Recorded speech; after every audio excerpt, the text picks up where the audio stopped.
Well, hey guys, happy, what is this, Vlogmas Day 19? I'm starting to lose count. I just know that it's going by really quickly. I try and drink out of my Happy Holidays mug when I'm drinking coffee in the videos in the month of December to keep it festive.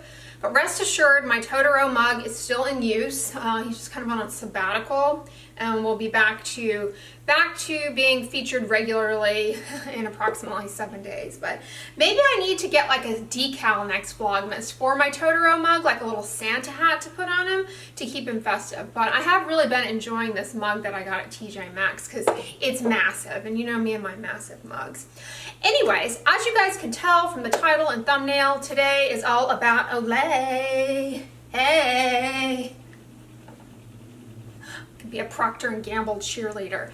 I told you guys I got a bunch of Olay moisturizers you all had asked me to review, check out, etc.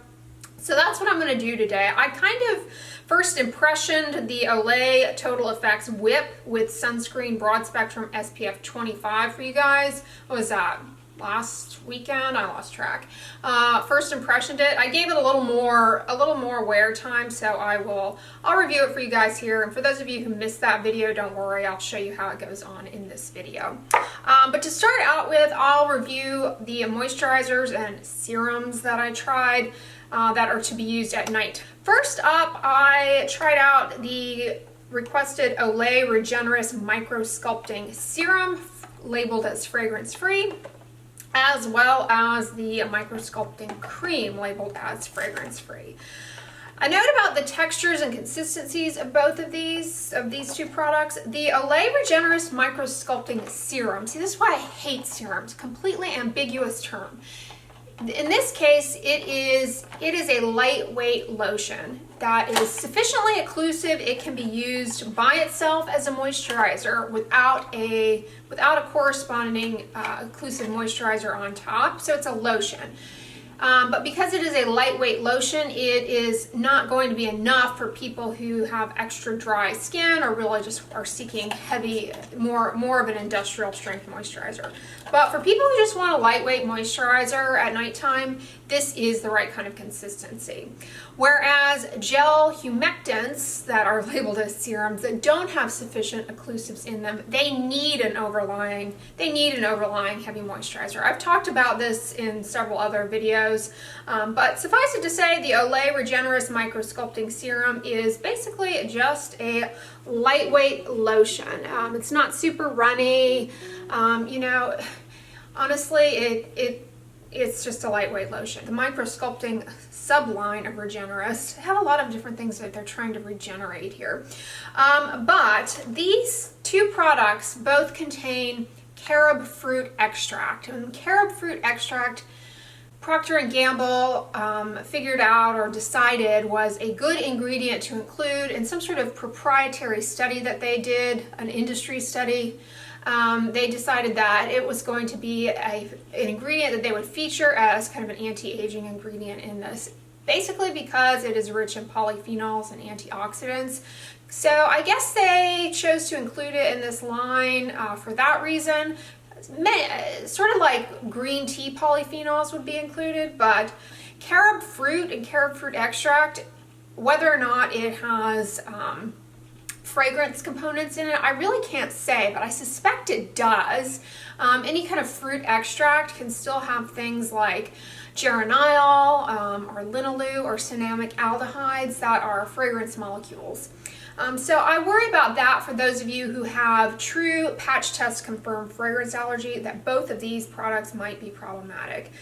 But anyways, the micro-sculpting serum, the Regenerist micro-sculpting serum, aside from that carob fruit thing, this is sufficiently occlusive. It's got dimethicone in it, which is an occlusive ingredient. And so, you know, it's a nice moisturizer by itself, very lightweight. It has niacinamide in it, which is an antioxidant, but can impart a brightening effect. And when applied topically to the skin, can help the skin regenerate some of its own niacinamide. So I guess the term Regenerist is appropriate, but although honestly they put niacinamide in a lot of their moisturizers, so whatever. But along with the niacinamide, this also has pentapeptide. Peptides and moisturizers by and large serve as humectants. I have a video on peptides that you should check out.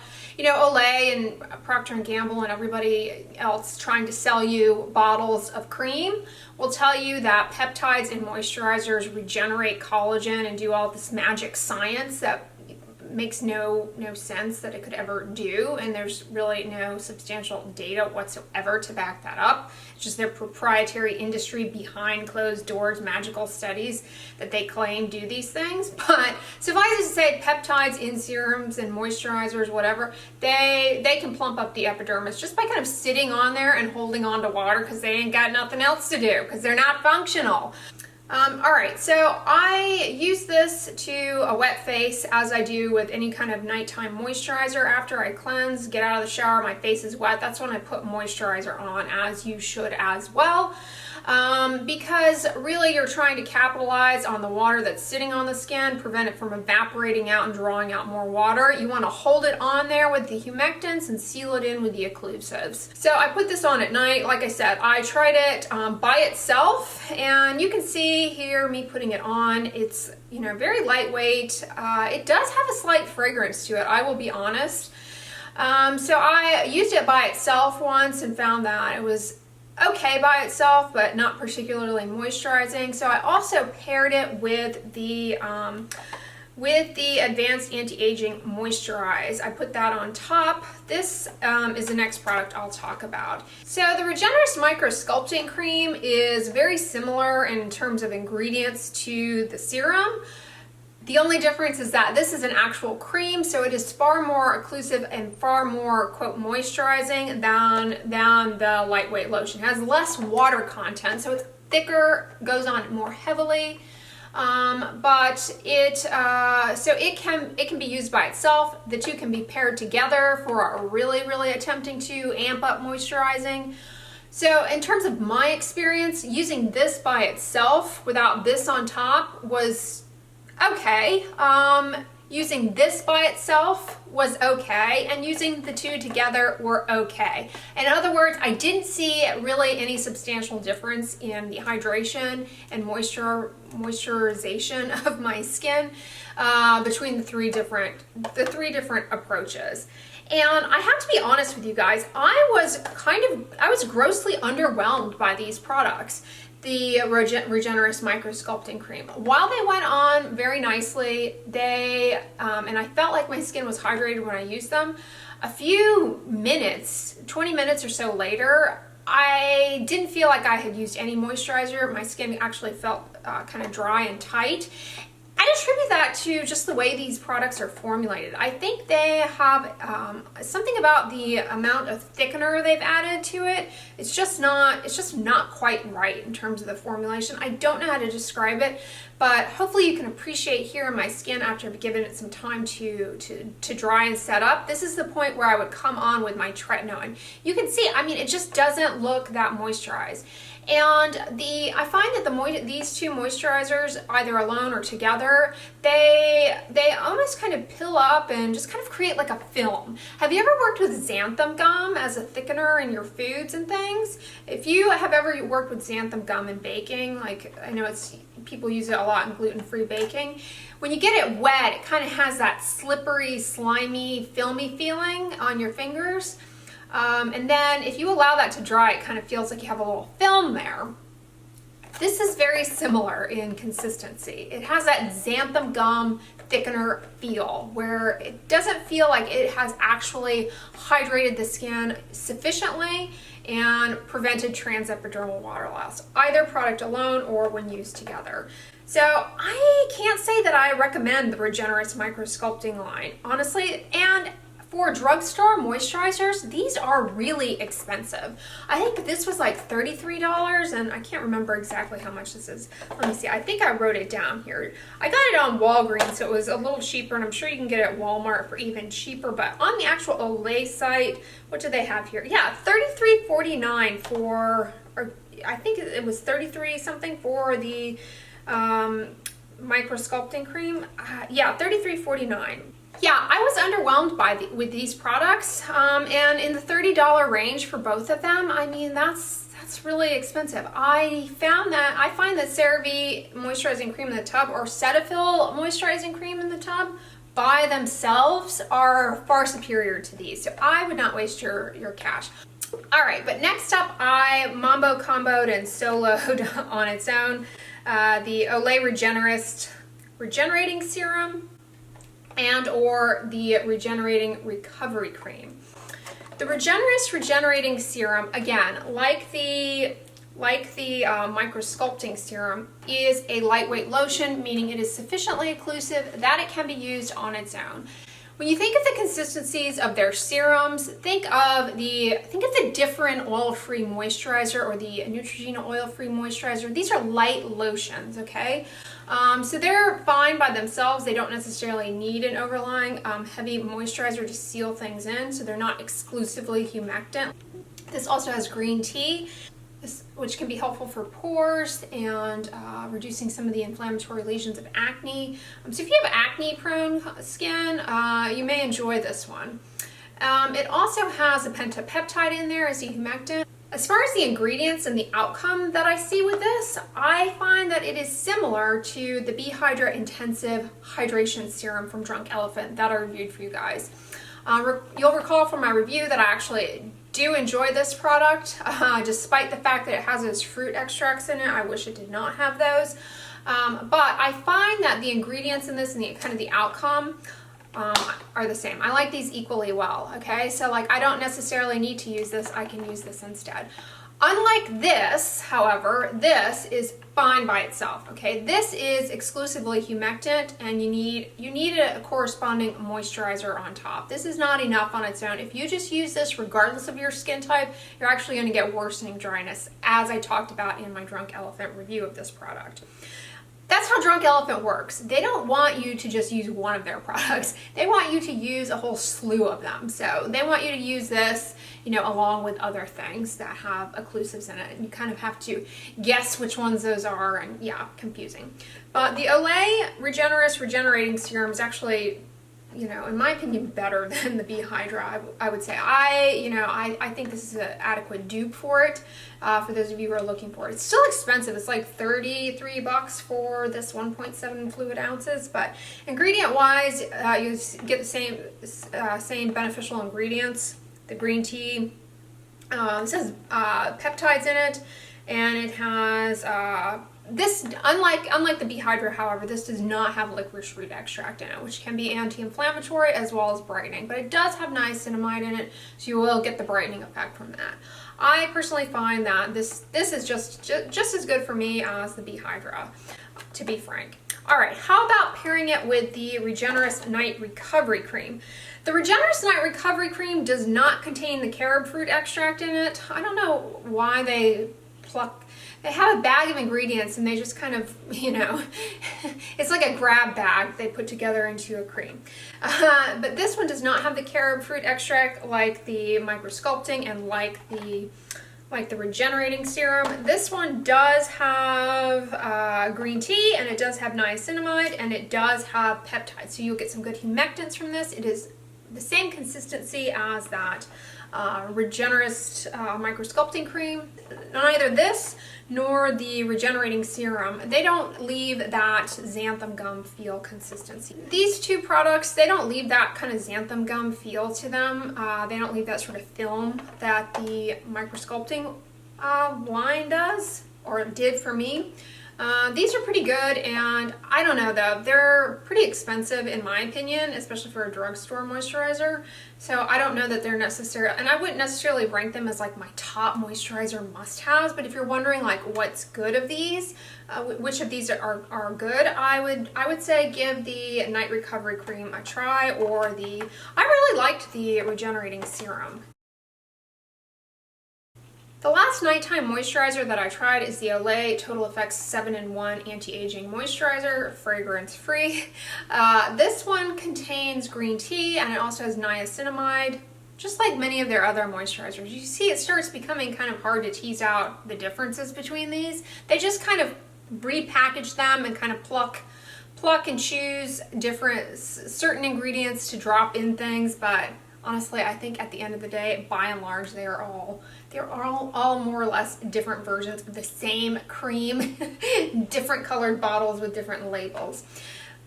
This one does not contain the carob fruit extract in it. As far as the consistency of this one, it is kind of whipped in a sense, but it is a nice thick occlusive cream that can be used on its own to give you really good hydration and moisturizing and seal in that transepidermal water loss. It has good ingredients. It does not contain the carob fruit extract.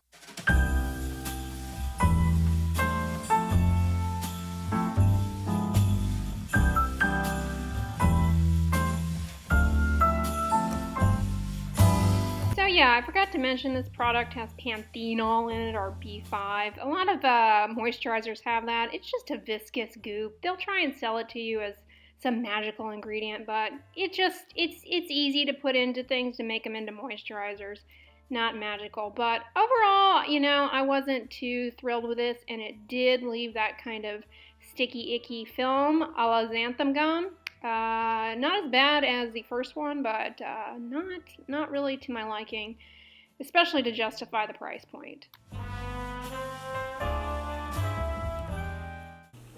So yeah, those are the nighttime moisturizers, and then as far as the Olay Total Effects Whip with Broad Spectrum SPF 25, this product is a pretty heavy duty moisturizer as far as how it feels. It's a nice thick cream. It is only SPF 25, and it is a chemical sunscreen, okay? So it has avobenzone in it for your UVA protection.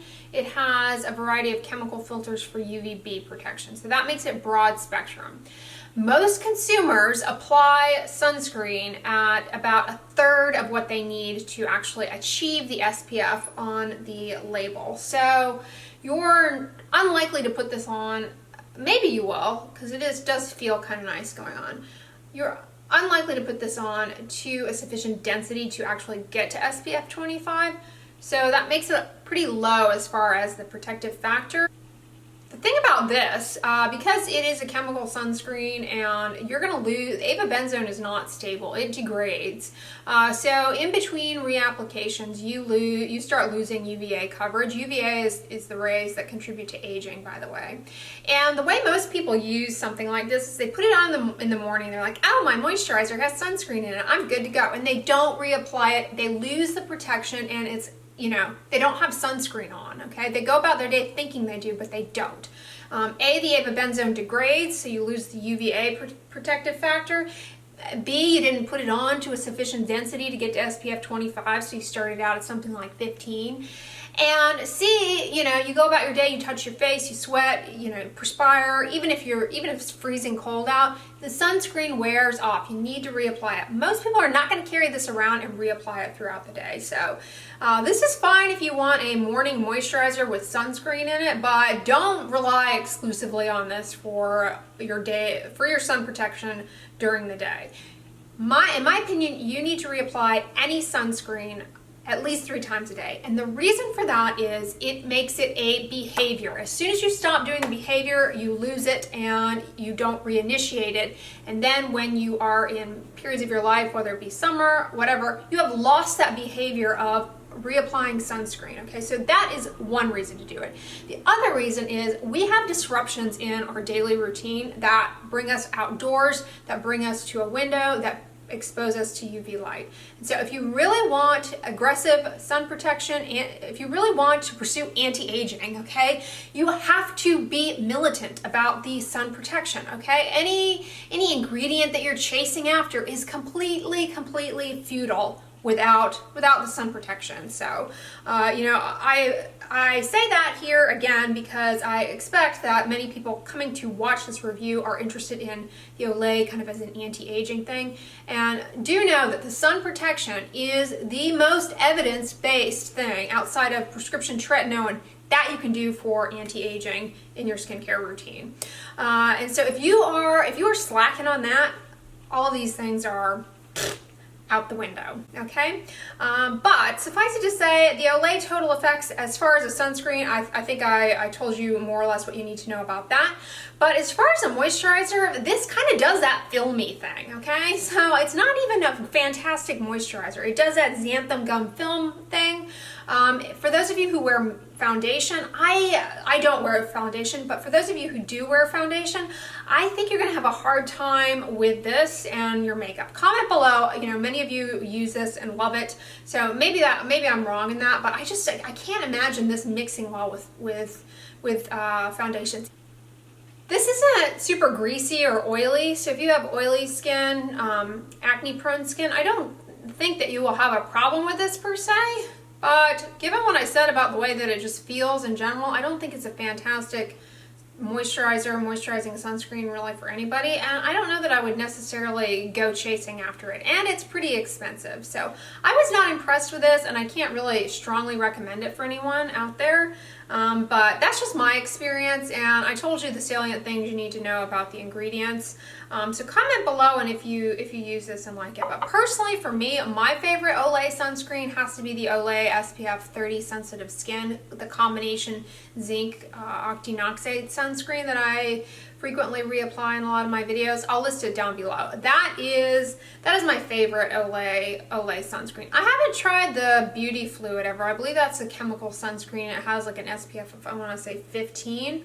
But I think some of you use that, the fragrance-free one, and some of you use that and like it. But yeah, you guys were asking about some of these products, and I enjoyed trying them out, so I hope this video was helpful to you. Let me get another sip in here. Ooh, my coffee's getting cold, but I'm such an addict, I'm drinking it anyways. Anyways, I hope you all enjoyed the video today. If you liked it, give it a thumbs up, share it with your friends, and as always, don't forget, sunscreen and subscribe. I'll talk to you guys tomorrow. Bye.